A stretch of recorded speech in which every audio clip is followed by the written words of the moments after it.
दोस्तों, ज्येष्ठ मास की शुक्ल पक्ष की एकादशी को निर्जला एकादशी कहते हैं। यह एकादशी सभी एकादशियों में सबसे अधिक महत्व रखती है, क्योंकि इस दिन भगवान लक्ष्मी नारायण का पूजन और व्रत करने से साल की सभी एकादशियों के व्रत पूजन का पुण्य फल प्राप्त हो जाता है। निर्जला एकादशी के दिन भगवान लक्ष्मी नारायण का पूजन करने से सभी कष्ट दूर हो जाते हैं और मनचाहा वरदान मिलता है। शास्त्रों में बताया गया है कि एकादशी तिथि भगवान विष्णु और माँ लक्ष्मी जी को समर्पित है।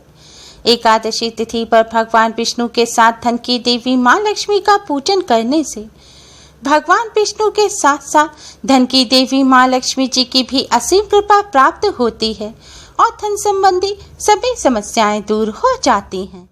माना जाता है एकादशी पर भगवान विष्णु जी के साथ माँ लक्ष्मी जी का पूजन करने से धन वैभव की प्राप्ति होती है और धन की कभी कोई कमी नहीं होती।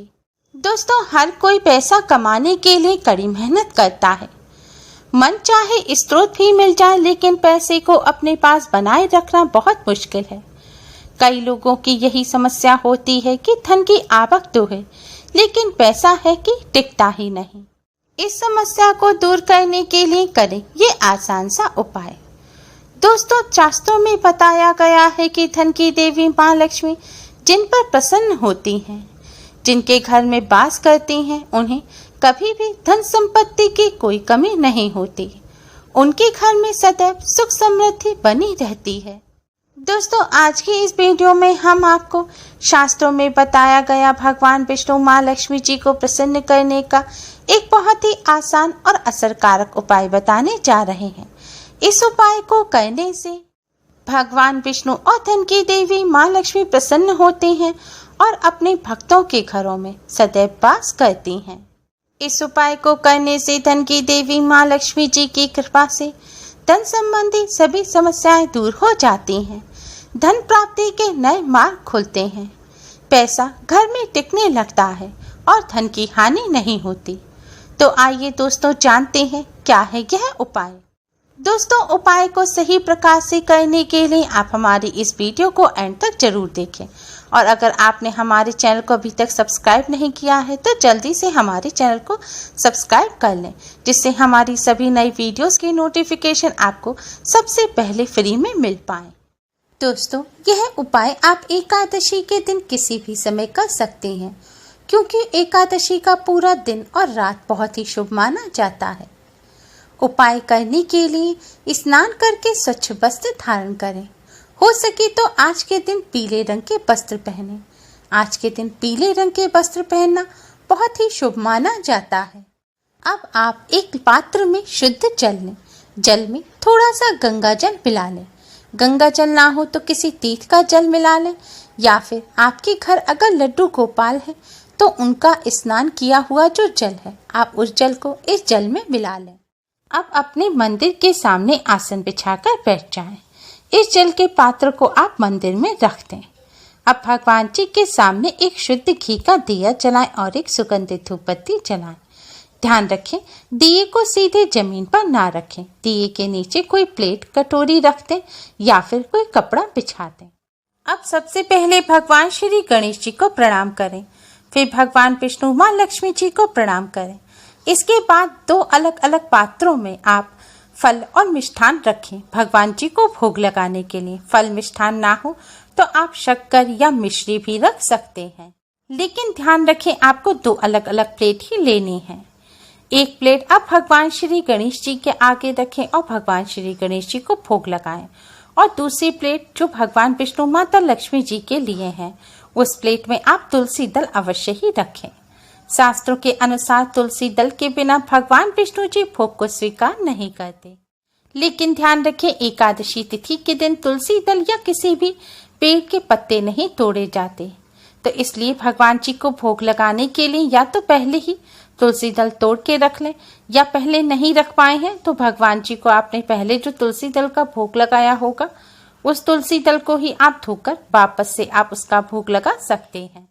अगर वो भी ना हो तो तुलसी जी के पास अपने आप से जो टूटकर गिरे हुए पत्ते हैं, आप उनको भी धोकर भगवान श्री हरि विष्णु का भोग लगा सकते हैं। भोग लगाने के पश्चात आप थोड़ी सी हल्दी लें। हल्दी में शुद्ध जल मिलाएं। अब इस हल्दी से सबसे पहले आप भगवान श्री गणेश जी के तिलक करें, फिर भगवान विष्णु और माँ लक्ष्मी जी के तिलक करें। तिलक करने के पश्चात आप इस हल्दी में से थोड़ी सी हल्दी लेकर जल के पात्र में डाल दें। अब आप भगवान विष्णु जी के महामंत्र ओम नमो भगवते वासुदेवाय का 108 बार जाप करें।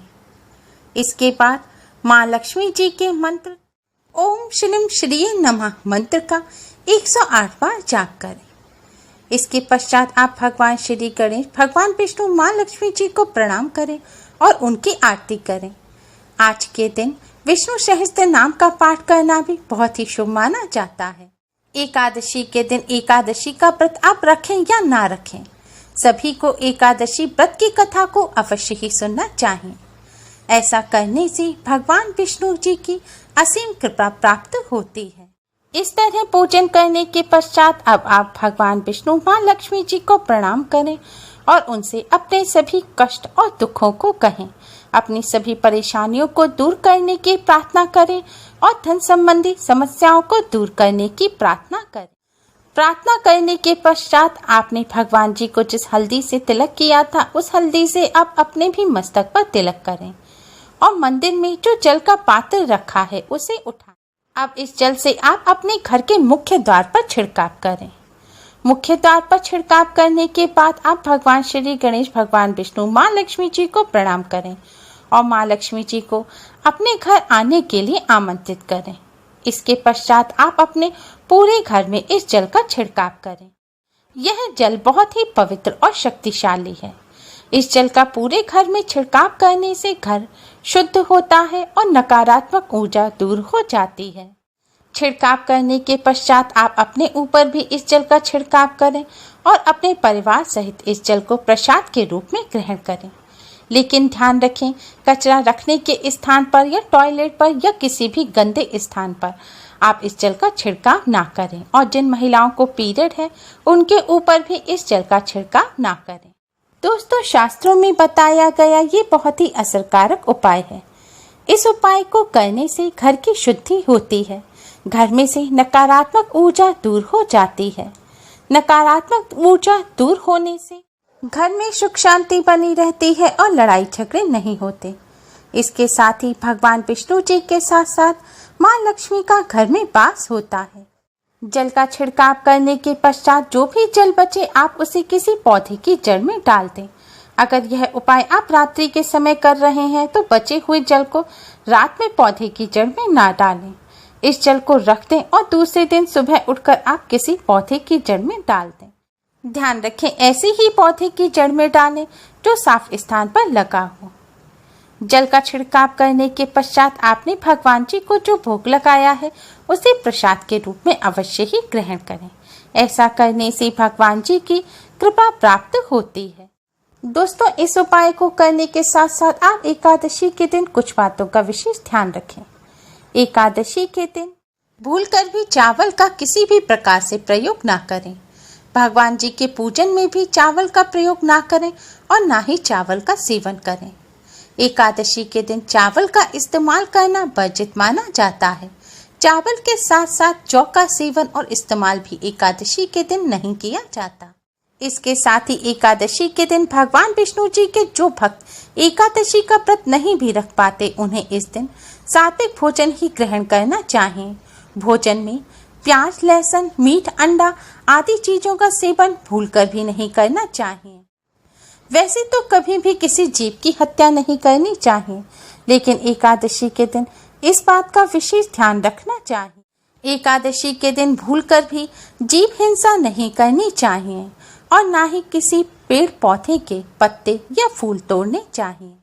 दोस्तों, एकादशी के दिन भगवान विष्णु, माँ लक्ष्मी जी की कृपा प्राप्त करने के लिए इस उपाय को करने के साथ साथ इन बातों का भी विशेष ध्यान रखें। Thanks for watching.